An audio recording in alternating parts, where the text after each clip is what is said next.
Vamos analisar características físicas dos rolamentos, para entender os padrões espectrais e de onda que observamos. Cada rolamento tem características únicas devido à sua geometria, causando frequências específicas nos dados espectrais quando há um defeito. Essas frequências de defeito podem ser calculadas para a pista externa, interna, gaiola e esferas, ou rolos. Vejamos como aproximar isso usando um rolamento real em um eixo. As frequências de defeito são geralmente expressas como múltiplos da velocidade de rotação do eixo. Ou seja, a cada revolução do eixo, quantos impactos ocorrerão devido a uma falha específica. Este rolamento foi marcado para determinarmos visualmente as frequências aproximadas. Se um defeito está nesta posição na pista externa, contamos quantas esferas o impactarão em uma revolução do eixo.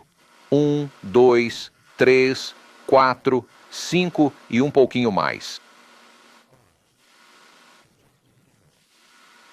5 esferas de interfração batem na pista externa a cada volta do eixo.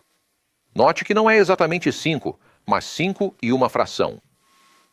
Isso é crucial para distinguir falhas de rolamento de outras, como passagem de pás, que ocorreria 5 vezes exatas num impulsor de 5 pás. Essa energia fracionária é chamada de energia não síncrona. Ou seja, não é múltiplo inteiro da velocidade do eixo, como 1,0, 2,0 ou 3,0 ordens. Uma ordem é uma forma de expressar frequência. Na verdade, há 3 formas de expressar frequência: ocorrências por minuto, CPM, por segundo, hertz, ou por rotação do eixo, ordens. Focaremos em ordens, pois se relacionam diretamente à velocidade do eixo. A frequência da pista interna é aproximada como a da pista externa. Com as marcas alinhadas, supomos um defeito na marca da pista interna. Ao girar o eixo, vamos contar as esferas que passam pelo defeito da pista interna. 1, 2, 3, 4, 5, 6, 7, 8 e uma fração. Vemos que a frequência da pista interna também é não síncrona.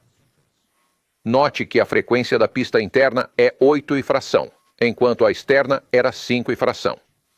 A menos que seja um rolamento axial único com ângulo de 90 graus, a frequência interna será sempre maior que a externa. Alinhando as marcas, a frequência da gaiola pode ser aproximada girando o eixo uma volta completa. Com uma volta completa, vemos que a gaiola percorreu menos da metade. Frequências da gaiola geralmente ocorrem entre 0,3 e 0,47 vezes a velocidade do eixo. Um defeito no rolo também gera frequências específicas, dependendo de quantas voltas dá em uma rotação do eixo. Com as marcas alinhadas, giramos o eixo uma volta e contamos as rotações do rolo. 1, 2 e uma fração. Essa frequência de defeito do rolo ou de rotação da bola também é energia não síncrona. Mostramos que as frequências de rotação da bola, pista externa e interna, são não síncronas. A frequência da gaiola é subsíncrona, girando menos de uma vez por rotação do eixo. Assim, uma frequência subsíncrona é menor que a do eixo e tem valor fracionário.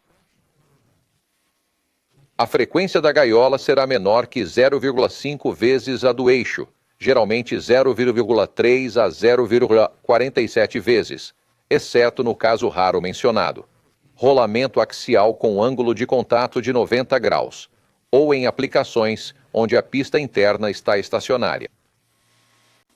O diâmetro do passo é a medida do rolamento entre as linhas centrais das esferas ou rolos. Rolamentos cônicos são medidos da mesma forma, pela linha central dos rolos.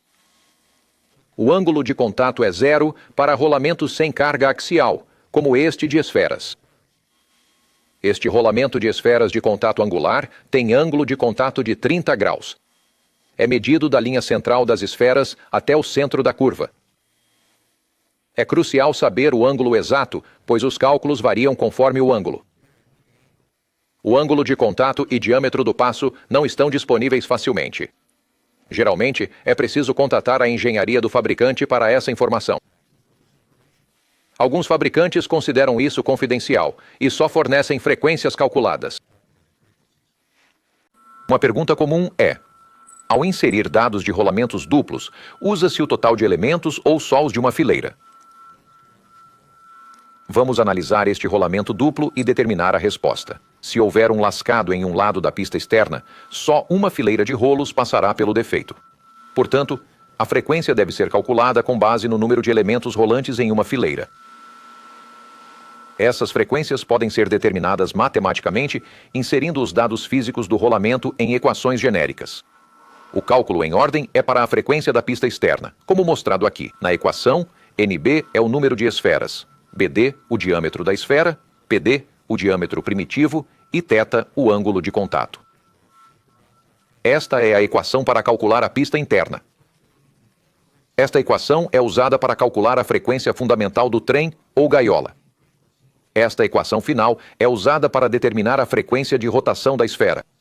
Lembre-se que estas equações fornecem as frequências e ordens exibidas por defeitos nos componentes individuais.